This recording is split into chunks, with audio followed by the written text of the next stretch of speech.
Welcome to the Deep Dive. Today we are taking an incredible journey into the spirituality and history of India. We're focusing on one of Rajasthan's most visited pilgrimage sites, the Khatu Shyam temple. As we went through the source material, the detail that really leaped out immediately was that this isn't just, a destination of faith. It's about a deeply specific and, well, surprisingly simple concept of ultimate surrender. That's exactly our mission today. We are unpacking the profound philosophy behind the deity worshipped here, who is affectionately known by millions as Herka Sahara, the supporter of the defeated.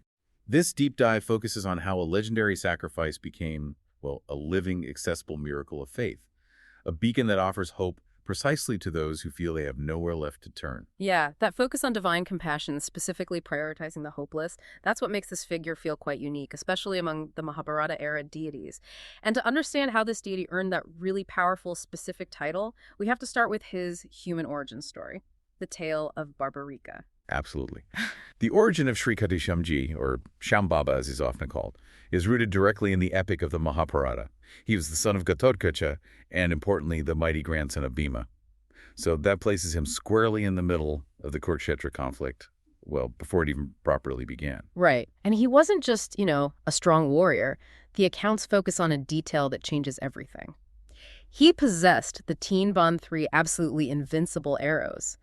These arrows, we're told, could not only mark every single target on a battlefield, but destroy any army instantly, potentially multiple times over. I mean, that's power so immense it threatens the entire structure of the war. It really does. It creates this fascinating paradox. Barbarika's power was, well, unparalleled, but he paired it with a solemn oath. He would only support the weaker side in battle. So when Lord Krishna encountered him, Krishna realized that Barbarika's impartiality and his overwhelming strength would ensure that no side could ever truly win.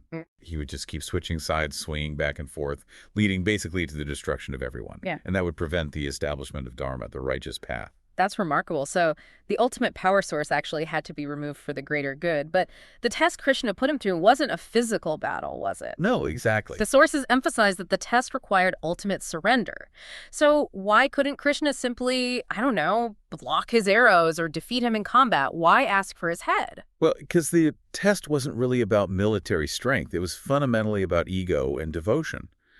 Asking for his head forced Barbarika to prioritize divine will over his own power, even over his own solemn oath, and certainly over his own life. The fact that he accepted the request instantly, humbly, that proves his devotion was absolute. He relinquished everything, power, pride, life, and in that moment of complete surrender, he achieved true spiritual elevation. Wow. And that humble acceptance of sacrifice, that became the very foundation for his future role then. Moved by this ultimate act of surrender, Krishna granted him the divine boon, setting up his worship for millennia to come. Yes, the promise was absolutely foundational. In the Kali Yuga, Krishna said, "You shall be worshipped as Shyam, and whoever remembers you with faith shall receive my blessings." Barbarika's severed head was then placed atop a hill, which allowed him to witness the entire battle. It's symbolic of his eternal presence as a witness and, crucially, a supporter. That image is really profound. And then, centuries later, that sacred object was miraculously discovered, leading to the enshrinement in Khatu village. We have that historical detail, too, that the first temple was constructed way back in 1027 CE by King Rup Singh Chauhan, apparently following a divine instruction in a dream. Exactly. And from that point on, Shyam Baba became the living testament to the fact that strength lies not in the ability to destroy, but in the willingness to surrender and have faith. This distinction, power versus humility, that's really the key takeaway from the legend, I think. Okay, let's pivot now from the ancient legend to the living faith. How does this concept of surrender translate into daily worship? This deity has many revered names: Khatu Naresh, the king of Khatu; Lakdada, the giver of millions. But everything circles back to that central, powerful title, Herka Sahara, the supporter of the defeated. And the core teaching is incredibly relevant today, Khatu Shyam is worshipped primarily for the inner fortitude, the strength needed to face life's inevitable challenges, whether it's financial, emotional, or professional defeat. The devotion focuses less on seeking specific worldly gains and much more on securing the grace needed just to endure hardship. The belief is that true victory lies not in overpowering others, but entirely in devotion and the capacity for surrender to divine will. Right, and that spirit of devotion, it really permeates the physical space of the temple itself. You mentioned it's built of stunning white marble adorned with intricate Rajasthani carvings, but it's the supporting sites that truly seem to link the present worship back to that ancient discovery. Precisely. The architectural beauty certainly reflects his title as Khatu Naresh, the king. But the two most sacred touchstones are the Shyam Kund, the sacred pond where the head was miraculously discovered. That's like ground zero for the modern faith. Yeah. And the Shambhagicha, the temple garden where the flowers used in worship are carefully cultivated. These places really solidify the temple's identity as the direct result of the sacrifice and that divine discovery. Okay. And the day-to-day spiritual life of the temple is governed by this very disciplined rhythm. Yeah. The five artists. This isn't just a schedule, is it? It must reinforce that concept of constant surrender and humility. It does, beautifully. It starts right at the crack of dawn with the Mangala Arti, awakening Sham Abba, symbolizing the start of a new day under his protection. Then you have the Shringar Arti, where the deity is adorned daily. Fresh garments, silver ornaments, turbans. It reflects his royal status, Khatu Naresh. Followed by the noon offering. That's the Bog Arti. Yes, the Bhagat Arti at midday. That's where cooked food and sweets are offered, and then, importantly, distributed as prasad. This act really emphasizes sharing and community. In the evening, the Saintya Arti is often the visual peak, hundreds of diyas, these oil lamps, glowing. The air is thick with gratitude. It's a collective moment of thanking Baba and surrendering the day's burdens. Wow, that sounds incredible. And finally, the Shayan Arti at night is quite critical.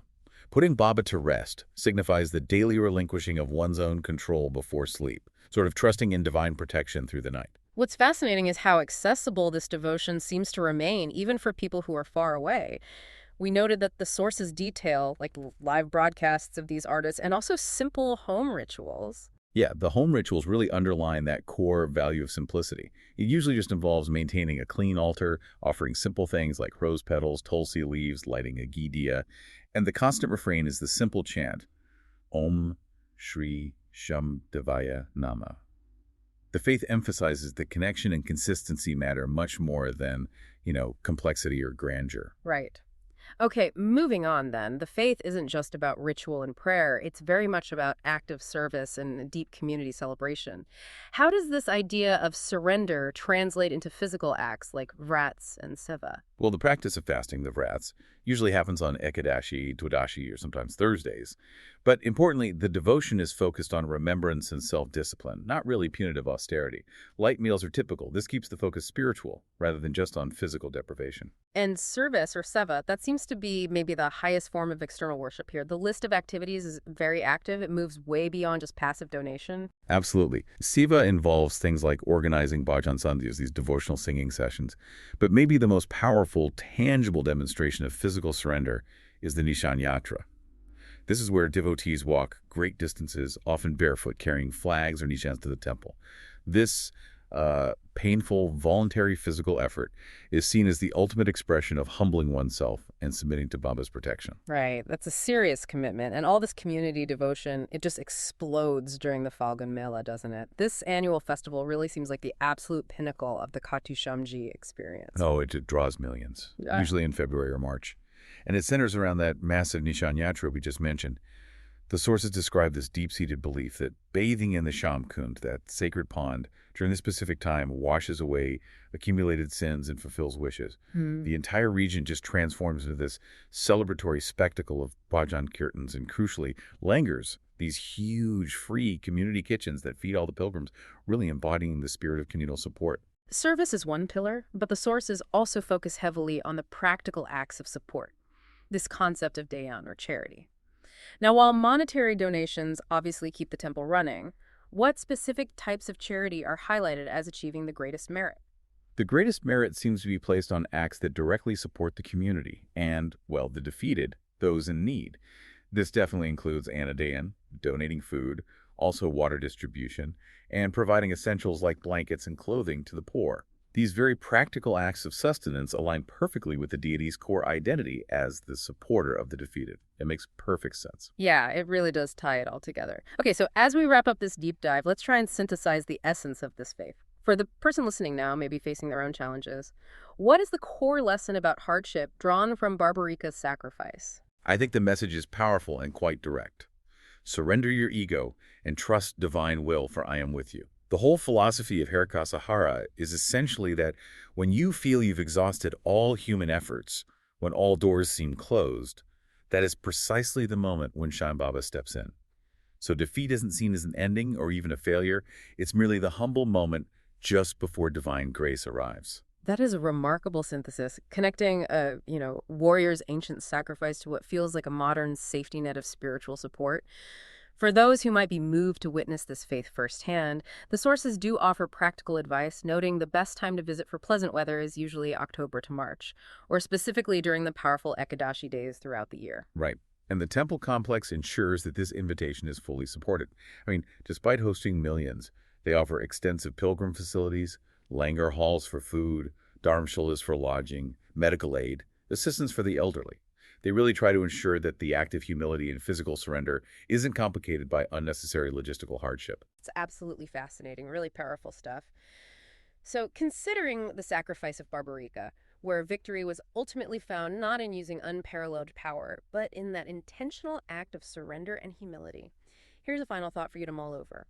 What is one area of your life, maybe a persistent worry or a long-held ambition, where you might actually find unexpected strength, not by pushing harder, but by intentionally letting go of control and simply trusting that divine grace, in whatever form you understand it, might meet you in that very moment of surrender?